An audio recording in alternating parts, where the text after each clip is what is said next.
Olá cervejeiros, sommeliers e entusiastas de cerveja, bem-vindos a mais um episódio do Beer School. Hoje eu tô aqui para falar daquela cerveja que eu fiz semana passada, que eu fiz o vídeo do Starter, falei que ia ser uma SB, e ela teve uma fermentação um pouco usual em relação à fermentação que eu tenho com outras cervejas. Eu estava testando uma levedura que eu nunca tinha usado, aquela levedura Malbrew Ale, uma levedura canadense, e os resultados que eu tive até agora não foram condizentes com a minha expectativa. E dos problemas que ocorreram, na verdade foram dois problemas principais, um deles está extremamente desagradável, mas talvez a gente tenha chance ainda de alterar e chegar ainda numa cerveja boa. Dos dois problemas que ocorreram, um deles foi a formação muito grande de diacetil, que não foi algo tão relevante assim, mas principalmente o que aconteceu foi a presença do ácido sulfídrico, sulfeto de hidrogênio, H2S. O H2S ele é um off-flavor que dá aroma de ovo podre à cerveja. Não exatamente podre, igual se você pegasse um ovo podre na geladeira, mas esse aroma ele lembra ovo podre. Ele é geralmente muito mais fraco se você pegar o ovo mesmo, mas ele é um aroma que eu considero extremamente desagradável, um aroma muito fácil de detectar. E hoje o que a gente vai ver aqui são duas técnicas que podem ajudar a remover o diacetil e remover também o H2S. Esses compostos muito aromáticos geralmente são compostos voláteis. E o que acontece? Quando eles são compostos voláteis, eles saem da cerveja, chegam no nosso nariz e a gente consegue sentir ele.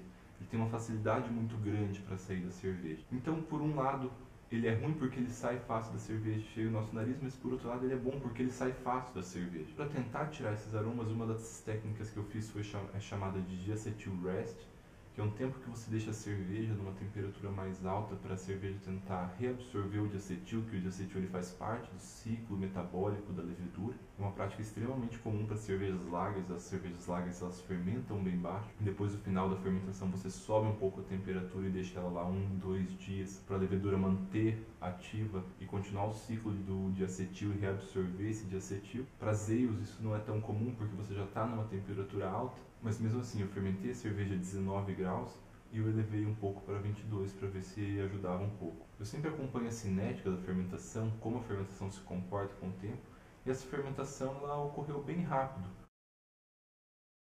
Essa aqui, vou fazer um gráficozinho para vocês verem melhor, foi a cinética da reação. Ela começou com 12 platos, em um dia passou para 8, em 4 dias já passou para 7,5. Foi uma fermentação bem rápida. Lembrando que como está aí não é necessariamente a gravidade de verdade da cerveja, porque eu li no refratômetro, e no refratômetro tem uma diferença bem grande quando já tem álcool no meio, mas eu só quero saber quando a fermentação está terminando. Então serve de parâmetro, só que o gráfico que eu vou colocar aqui ele já vai estar corrigido. Então como pode ver foi uma fermentação bem rápida, 4 dias, eu acabei não medindo no terceiro dia, mas no quarto dia ela já estava completamente fermentada. Quando a fermentação ela ocorre de forma tão rápida assim, alguns off-flavors ficam no meio do caminho, que foi um dos casos aqui, foi o ácido sulfídrico. Esses compostos sulfurados que dão cheiro de ovo podre, características de ovo podre da cerveja, eles sempre são formados na cerveja, só que eles são arrastados durante a fermentação. Geralmente fermentações que tem pouca formação de CO2, aquela fermentação que vai devagar, que não anda, ela tende a ter uma concentração maior, porque você não tem as bolhas de CO2 arrastando esses compostos. Só que aqui o que aconteceu foi o oposto. A fermentação se deu de forma muito rápida. Com 12 horas mais ou menos estava borbulhando muito forte. Só que com 18 horas já não estava mais borbulhando, já tinha fermentado muita coisa. A taxa de saída de CO2 estava muito baixa. Talvez foi isso que aconteceu.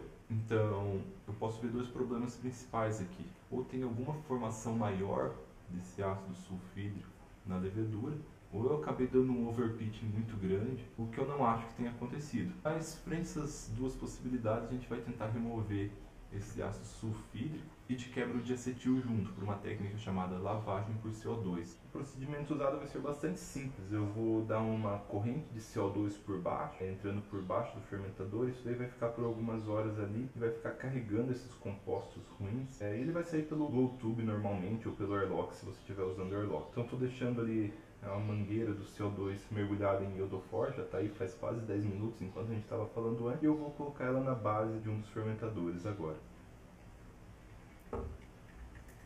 Então você dá uma forma de sanitizar a torneira também, vou deixar alguns minutos aqui, vou remover um pouco dessa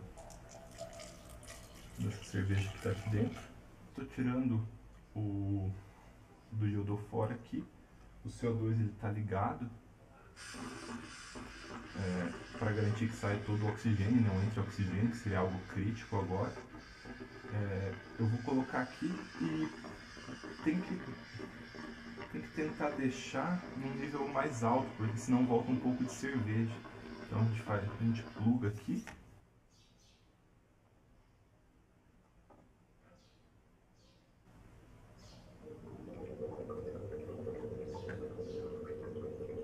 Como você pode ver, a cerveja ela cai um pouco aqui, mas essa parte ela estava totalmente higienizada. Então o CO2 ele está fluindo e ele está nesse processo arrastando uma boa parte dos compostos voláteis que estão dentro da cerveja. Então pode dar uma olhada aqui.